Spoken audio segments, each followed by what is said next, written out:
আজকে পর্বে আপনারা দেখতে পাবেন সোনার কথায় রূপা গিয়ে সোনা আর কৃষ্ণকে আশীর্বাদ করে আর সোনার হাত ধরে বলে, সোনা আমি আজকে তোমাকে আমার জীবনে সব থেকে মূল্যবান জিনিসটা দিয়ে দিলাম। অন্যদিকে লাবণ্য মনে মনে বলে, ভালো দিদিকে সবাই আজকে কত ভালো ভালো গিফট দিচ্ছে, কিন্তু পাকা দিদিকে তো কেউ কিছু দিচ্ছে না।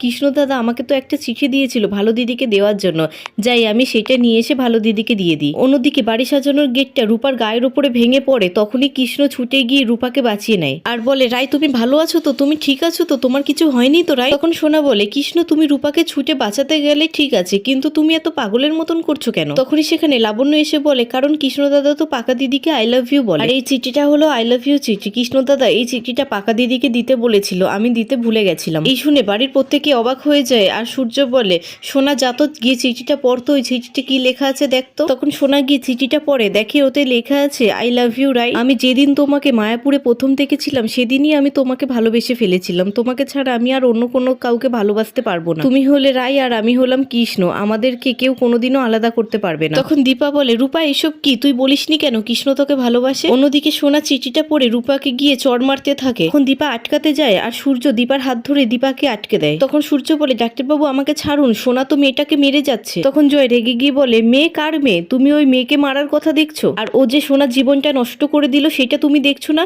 তখন দীপা বলে, সোনাও আমার মেয়ে। তারপর জয় রূপাকে এসে বলে, কিরে তুই এমনটা কেন করলি, বল কেন করলি? তুই তো বলতে পারতিস, তোর বাবা মা তো তোকে জিজ্ঞাসা করেছিল তুই কাউকে ভালোবাসিস কিনা, তখন তো তুই ওর কথা বলিসনি। কেন বলিসনি বল, কেন বলিসনি? তখন কৃষ্ণ গিয়ে জয়কে বলে, কাকাই যা করার আমি করেছি, আমি দোষ করেছি, আপনি রায়কে কিছু বলবেন না। তখন জয় রেগে গিয়ে কৃষ্ণকে মারতে থাকে আর রূপা এসে কৃষ্ণকে বাঁচায় আর বলে, কাকাই ওকে মেরো না, মা বাবা ওকে বারণ করো মারতে, যা দোষ করার আমি দোষ করেছি, আমিও অন্যায় করেছি, আমি বুঝতে পারিনি আমি আর সোনা একই মানুষকেই পছন্দ করি, আর যখন জানলাম তখন আমি তোমাদের কারোর মুখের হাসি কেড়ে নিতে চাইনি। তখন কাকিয়া বলে, তোকে এত উদার হতে কে বলেছে, তোকে এত মহান হতে কে বলেছে? তুই এত মহান হয়ে আমাদের সকলের কাছে ভালো সাজতে চেয়েছিলিস? এই বলে বাড়ির সকলে রূপাকে নানানভাবে অপমান করতে থাকে। তখনই সোনা গিয়ে প্লেট থেকে একটা মিষ্টি তুলে রূপার মুখে গুজে দেয় আর দীপা এসে বলে, সোনা তুই কি করছিস?